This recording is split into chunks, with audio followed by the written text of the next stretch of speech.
ایک چیز ہوتی ہے آپ کا عقیدہ، عقیدے کے حساب، عقیدے میں مسئلہ یہ ہوتا ہے کہ آپ کے پاس کنفرمیشن بائس آ جاتا ہے۔ کنفرمیشن بائس کا مسئلہ یہ ہے کہ جس چیز کو آپ ٹھیک سمجھتے ہیں اس سے جڑی ہوئی ہر چیز کو آپ کو ٹھیک ثابت کرنے کی ضرورت پڑ جاتی ہے، اس کے لیے تعویلیں بہت سی گھڑنی پڑ جاتی ہیں، تو کوئی ضرورت نہیں ہے اس کی۔ تاریخ کا ایک دور ہے 1400 سال پہلے، جی بہت سی چیزیں 1400 سال پہلے معاشرے کا حصہ تھی، ٹھیک ہے وہ معاشرے کا حصہ رہیں اور اس کو ضرورت نہیں تھی کہ آپ نے ہر چیز کو ایڈریس کرنا ہے۔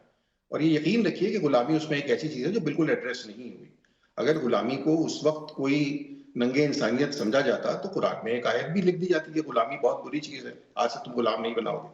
جو آیتیں ڈاکٹر جواد صاحب نے کوٹ کی، روحی صاحب نے کوٹ کی، میں نے ان کا انکار نہیں کیا، لیکن آپ اس سے کوئی بھی بات نکال سکتے ہیں نا، وہ ممانعت نہیں ہے غلام بنانے کی، وہ غلاموں کے ساتھ احسان کا سلوک کرنے کی، اور بڑی اچھی بات ہے، سلوک کرنا چاہیے احسان کا۔ کسی بھی مورل کوڈ میں اگر کوئی مورل کوڈ یہ بھی نہیں کہتا تو بڑی بری بات ہے۔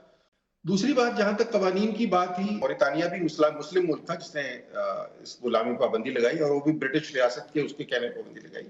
مسلم ریاستیں، مسلم ممالک جتنے بھی تھے، یہ آخری ممالک تھے جنہوں نے پابندی لگائی۔ جو انہوں نے 17ویں صدی سے 19ویں صدی تک امریکہ کے اندر، وہ خیر اس کی بھی بات کی بات ہے، جب غلام جو بنتے رہے وہ سارے سلیو ٹریڈرز مسلمان تھے، سلیو ٹریڈرز ہی مسلمان تھے، وہ سلیوز ہی مسلمان تھے جنہیں وہ پکڑ پکڑ کے بھیڑ بکریوں کی طرح لے کر جاتے تھے۔ آپ جب کہہ رہے ہیں کہ یورپی اقوام نے بڑا ظلم و ستم کیا، میں بالکل اتفاق کرتا ہوں، بہت ظلم و ستم کیا۔ مسلمانوں نے بھی ظلم و مسلمانوں ستم کیا، اگر آپ اس عنوان سے کہہ رہے ہیں، اس میں کوئی شک نہیں ہے، جی مسلمانوں نے بھی میں ظلم کیا، مگر اسلام کے تو یہ تصور نہیں کی تھا، بات کی جا رہی ہے۔ تو یہ نہیں تھا، تو اگر یورپی اقوام غلام بنا رہی تھی تو مسلمان غلام بنا بنا کے انہیں سلیو ٹریڈر بیچ رہے تھے، تو کوئی ایسا کوئی کمال ہم نے بھی نہیں کیا کسی دور میں۔ دوسری بات یہ، چلے میں آپ کو فقہ کی ایک مثال دے دیتا ہوں۔ آپ روحی صاحب اور جواد حیدر صاحب کا نالج میرے سے بہت زیادہ ہوگا ان معاملات کے اندر، میری تو بہت بڑی وہ ہے۔